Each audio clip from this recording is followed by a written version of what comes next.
Welcome to the Bronze Level Enneagram Map presentation. This Bronze Level Enneagram Map is an essential tool for anyone interested in learning about the Enneagram, or for those who use the Enneagram in counseling settings.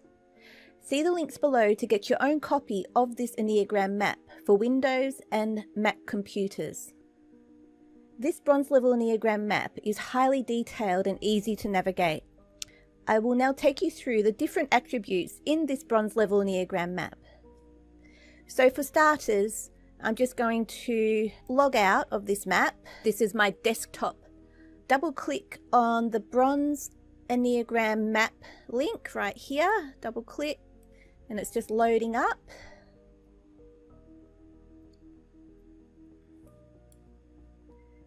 And here it is.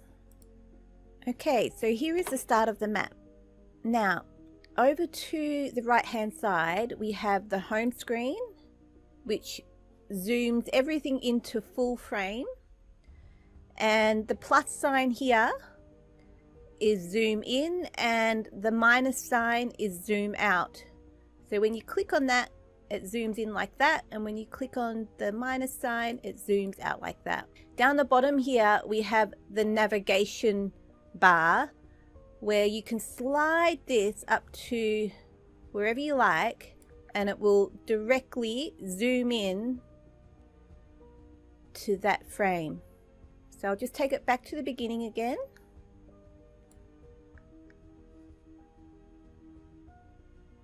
And zoom into the home full screen.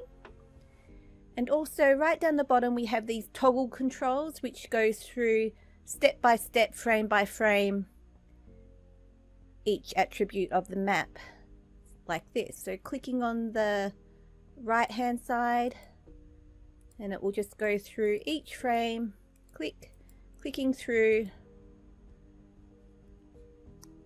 and I'll just slide that back to the home screen. Okay, so the first thing on this map that I'd like to show you is the development of our Enneagram style information, which is right down the bottom here. Development of our Enneagram style. And this section goes through the 3 shocks of embodiment, which is 1, loss of wholeness, 2, loss of emotional connection, and 3, loss of trust. So I'll just click through here with the toggle. Click through frame by frame, lots of information about the development of our Enneagram style or Enneagram type. So it takes you through how we are conditioned in childhood.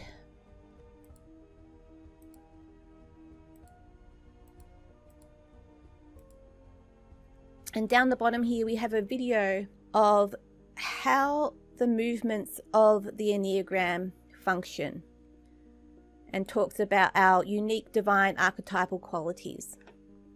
So moving on from the development of our Enneagram style, and this goes to the psychology of our inner child, or the inner child aspect of our personality. It takes you through a deep, powerful inner child meditation, which is just down here with this video. Moving on, now we come to the Enneagram history. So the first signs of the Enneagram was with Pythagoras, where he joined 3 triangles together that resembles an Enneagram here. Now there's too much information to go through right now, but it's all here in these Bronze Level Enneagram maps. I'll just click through.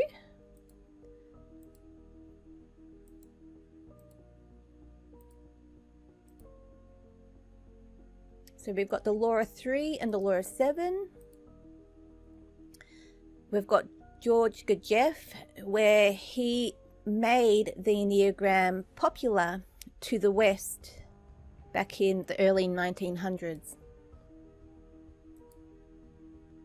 And also Oscar Achaizo, and he added more information on top of what Gurdjieff already discovered. Oscar Achaizo was the first one to discover the Enneagram of personality. And then the last thing with the history of the Enneagram is how the Enneagram has been integrated into many different religious circles and in many different cultures around the world for thousands and thousands of years. And this one just mentions the Enneagram and the Kabbalah. Okay, moving on. Now we come to the actual different personality types of the Enneagram. Each personality style or each personality Enneagram type is represented here with its own tree of life diagram. So I'll just zoom into Enneagram 8 to give you a brief overview of what each of the 9 Enneagram types have on their tree of life diagram. So here we have the tree of life with this picture here. Now we have what lies beneath the tree of life, which is the root system, and it's basically the unconscious engine that drives our personality. So the elements that lie below ground are our habits and motivations that shape our behaviors and attitudes, the attributes that keep us trapped in an unhealthy, habitual, egoic mindset. And this is represented by the 3 points on this triangle of ego identity. So we've got the passions to avoid fear, the inner critic pursues, and habit of mind to cope. I'll go into those a little bit more in a minute, but for now I'm just going through the different attributes on this tree of life diagram. And so up the top we have the tree of life divine essence, and right at the top here we have the Enneagram style. This conveys the quality of our specific Enneagram number. So this one here is Enneagram style 8, and we call that the powerhouse. The style demonstrates an underlying way of orientating towards life that is distinctive to people dominant with this Enneagram style 8 number. And so over here we can zoom in further and goes into the attitude of Enneagram type 8, which is I am robust, my way or the highway. 8s are driven by the need to be self-reliant, robust, and to stay away from feeling vulnerable and dependent. That's the basic motivation that drives Enneagram type 8 personality. And we can even zoom in closer to the hidden secret. Now I'll just zoom out and show you how every single one of these points on the Enneagram has the tree of life symbol in it. So here is Enneagram type 9, and as you can see, that's their tree of life diagram. And we also have what lies below ground and what lies above ground, and the attitude of Enneagram style 9, which is the peacekeeper.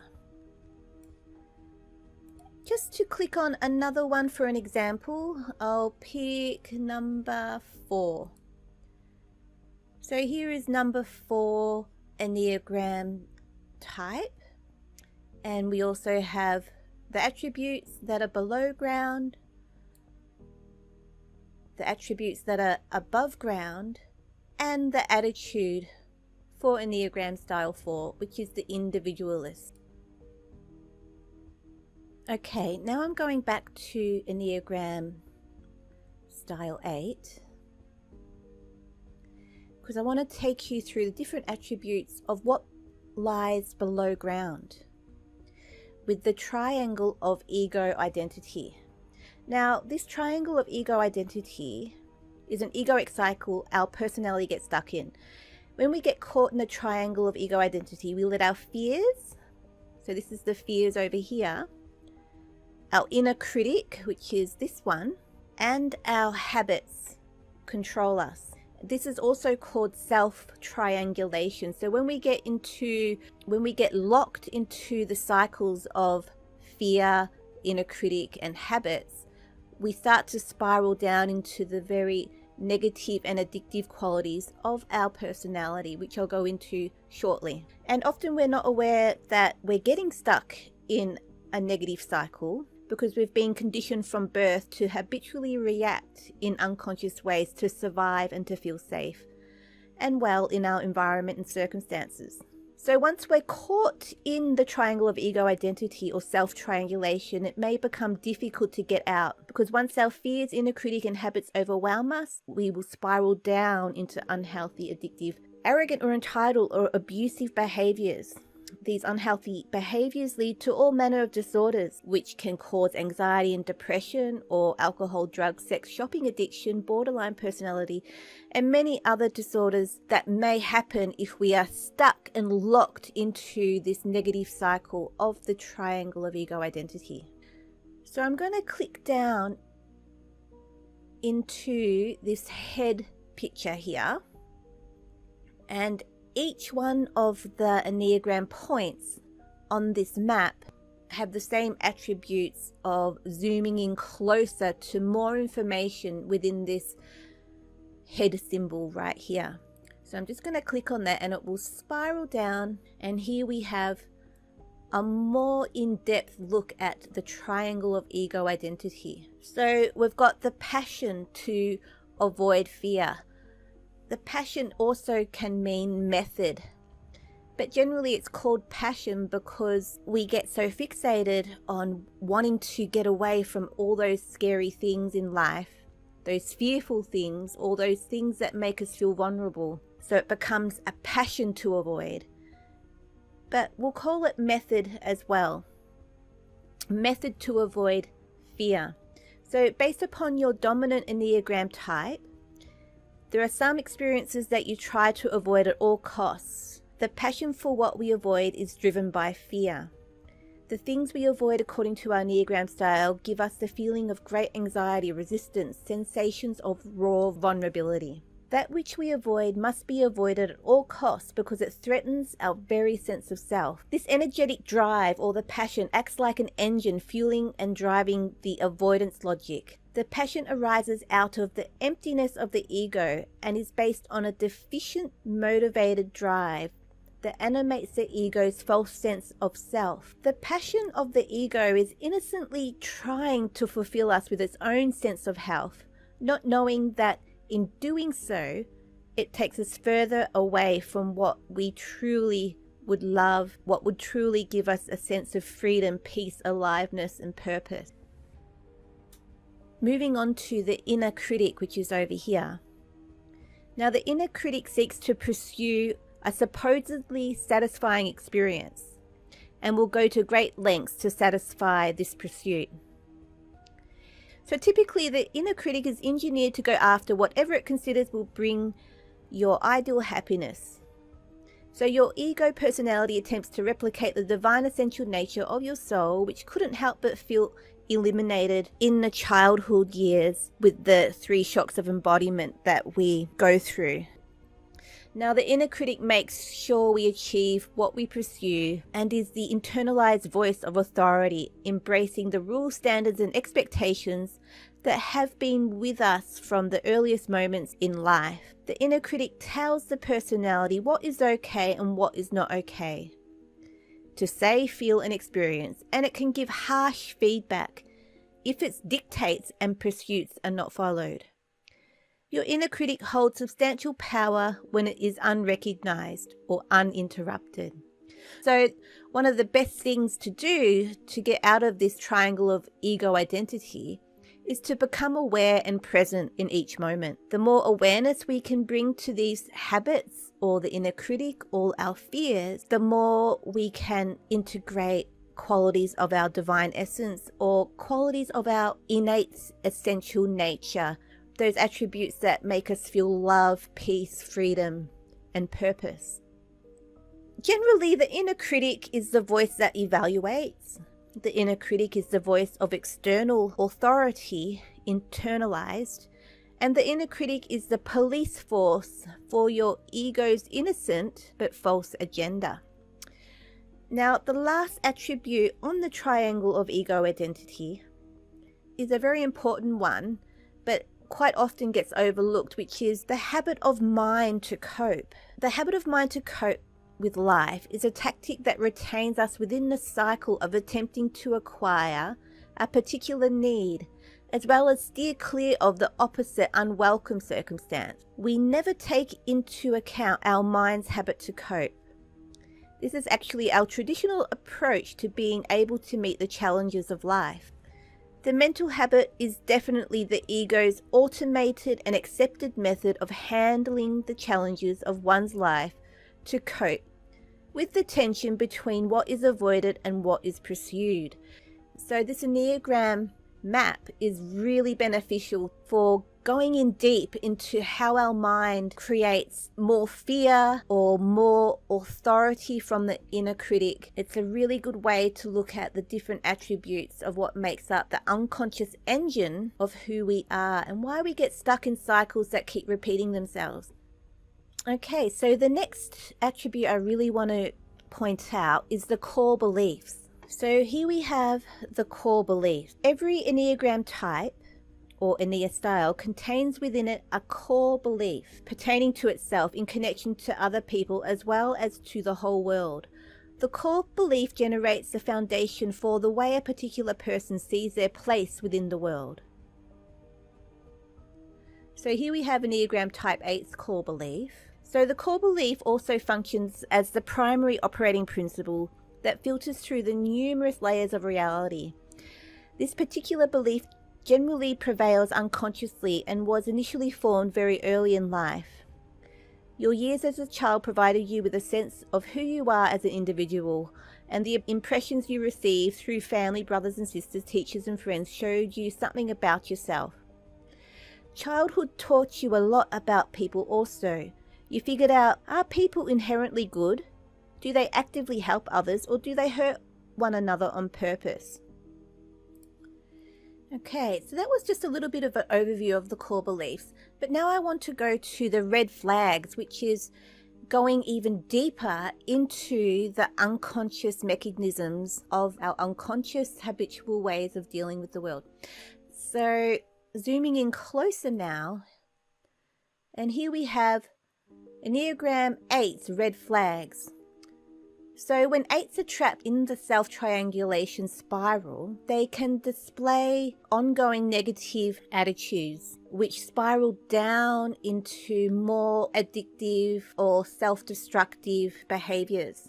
So the Enneagram red flags are a warning sign that we are falling deeper into a hypnotic, unconscious effect of self-triangulation and becoming fully identified with the drama of the three elements of the triangle of ego identity, which is the habit, passions to avoid fear, and inner critic.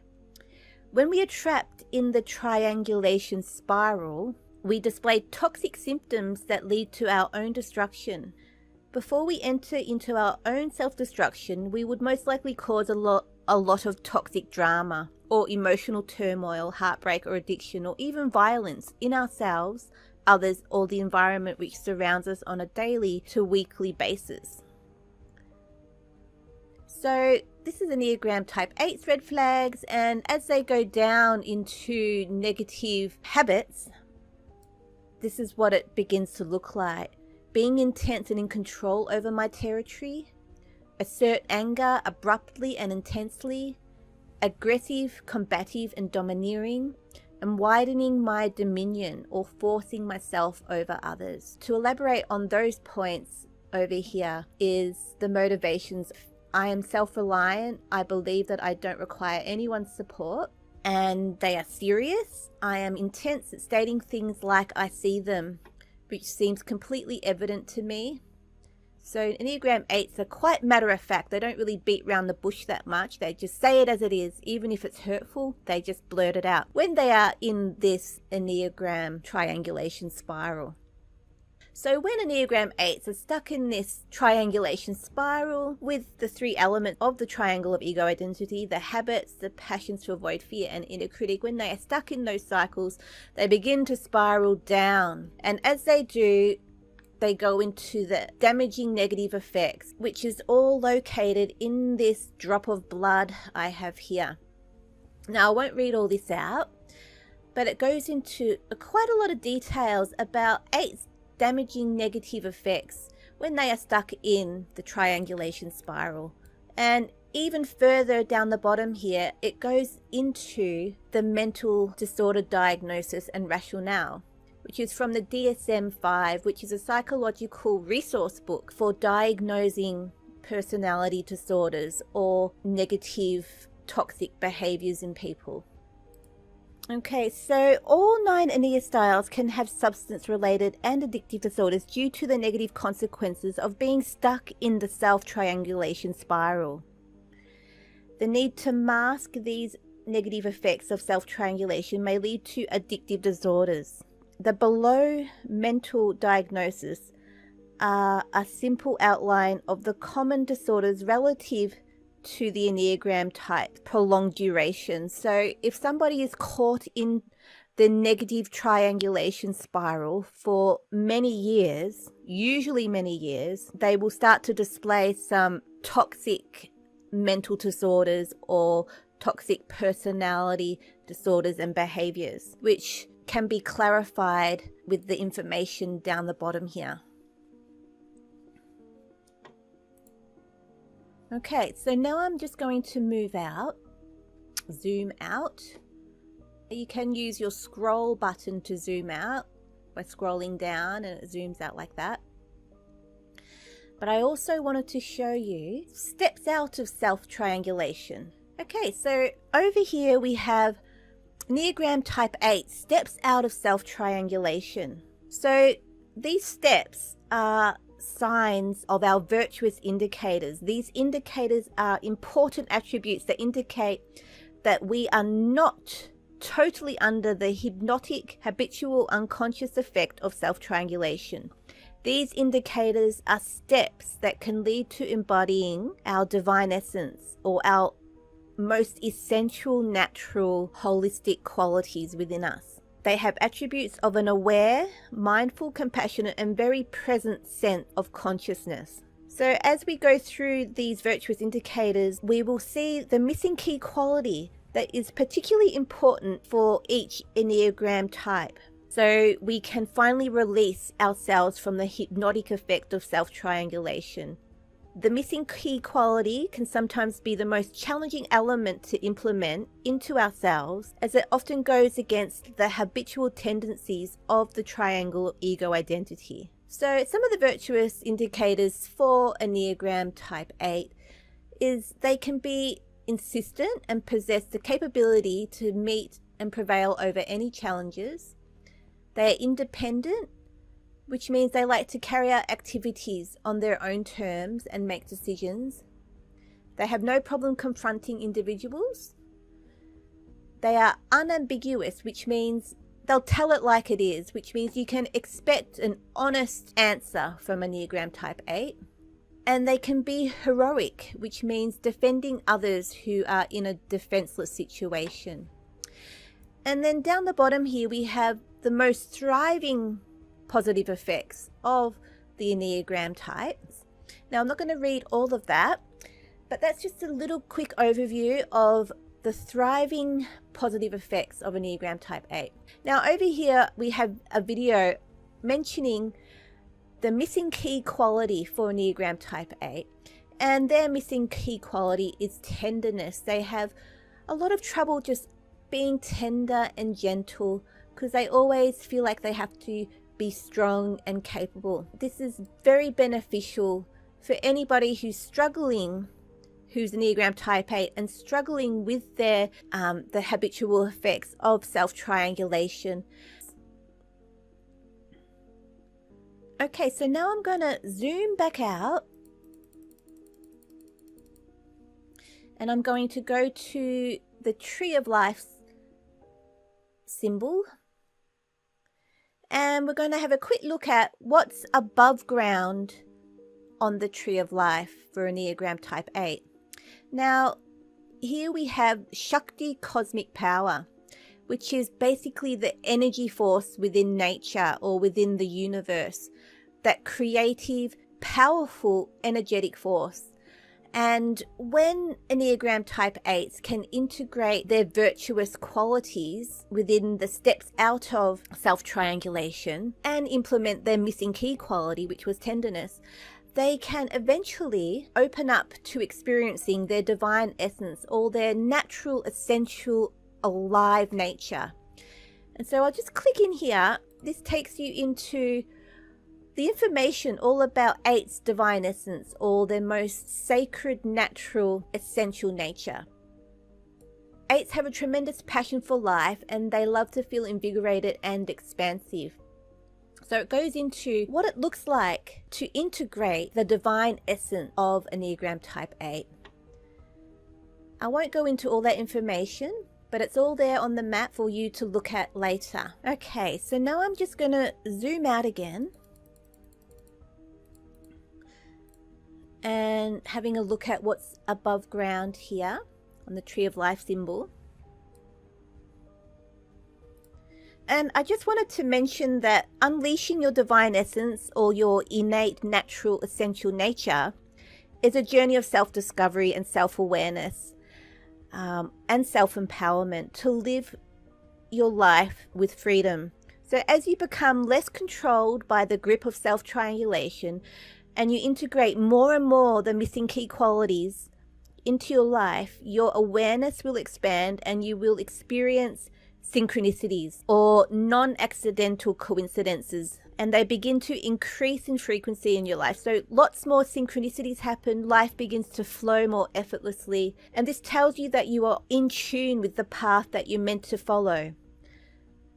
So after becoming fully aligned with who you truly are on the inside, there are fewer obstacles on the outside that can prevent you from moving forward. So as you move closer to your divine essence at your core, your life on the outside moves automatically towards purpose and fulfillment. So these are all the beautiful things that we are missing out on when we are caught up in the self-triangulation spiral of our personality fixations. And as you integrate with your divine essence, you begin to see the world in a different light. You will notice that the light of perception gets brighter, all the while shining brighter upon your reflections and insights of yourself, and you take part in your own personal journey to your core. Your inner condition determines your outer conditions in life.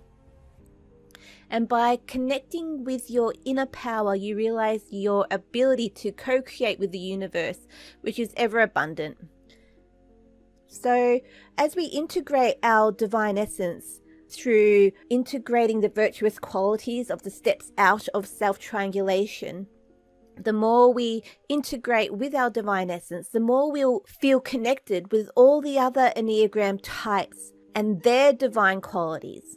So when our divine quality starts to flourish and thrive, we will sense that it flows with the other divine essences of the other Enneagram type. So now I'm just going to move out to full screen and do a quick overview to sum up what we have learnt from the Sacred Enneagram Bronze Level map. I'm clicking on Type 2 here, zooming in onto their map. And that's the wonderful thing with this Bronze Level Enneagram map, is that you can zoom out to home screen, and when you're showing somebody their Enneagram type, you can just easily click on what their type is. So you can go to, if they're Type 9, you can go to Type 9, click on, and it will have all their attributes right there in front of you. And you can show them, okay, so the attributes of the triangle of ego identity for Type 9 is right here. And zooming in further, you can go to the red flags, and then zooming in even further, you can go into the damaging effects, and you can also go to,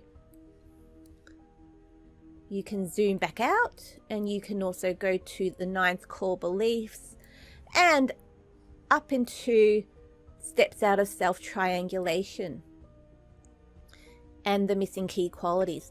I'll zoom out once again. So each point on this Enneagram symbol has highly detailed information for each Enneagram type. So let's choose Enneagram Type 2. Zooming into Enneagram Type 2's Tree of Life diagram.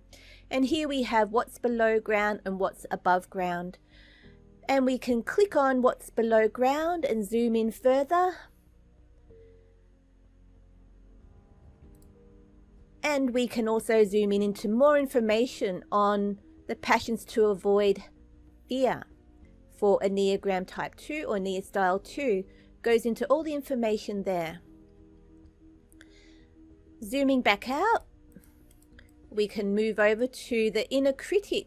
Enneagram Type 2 inner critic and what that pursues, and it will go into all the information there. It's just an easy and effortless way to get to the information that you're looking for right at hand, with beautiful illustrations, videos, and diagrams to help you learn about the Enneagram and our unconscious habitual functions that lead us into toxic negative behaviors. So I'll just zoom out there, zoom out some more, and go back to the Tree of Life diagram. And you see the Tree of Life diagram's divine essence for Type 2 is humble kindness full of grace. So when Enneagram Type 2 has integrated their missing key quality and is functioning in healthy, virtuous ways, they can open up to receiving their divine essence, which is unconditional love full of grace. So when Enneagram Type 2 embodies their divine essence, they are aware of the presence of love all around them. And it goes into all the attributes of what it would feel like for Type 2's divine essence. So I'm zooming out to home screen again, just there. And you can click on any point on the map and zoom right in to get the information right at your fingertips. This is a marvelous tool for anybody in counseling, psychology, any type of mindful practice. So you can zoom into the red flags for Type 6 here. You can go down to researching the damaging negative effects of being stuck in the self-triangulation spiral for Type 6. You can zoom back out to home screen. So just to sum up, the Enneagram is a sacred tool, and it gives us access to the wisdom we need to escape from the self-imposed prison so we can embrace a fuller life. The Enneagram symbol is not a rigid symbol. It's a life-giving, ancient, sacred, multi-dimensional geometric symbol that is highly detailed and intricate. It moves and flows in patterns that give life and reveal knowledge. So that sums up the bronze level Enneagram map presentation. See the links below to receive your own copy of this Enneagram map. And good luck with your Enneagram explorations.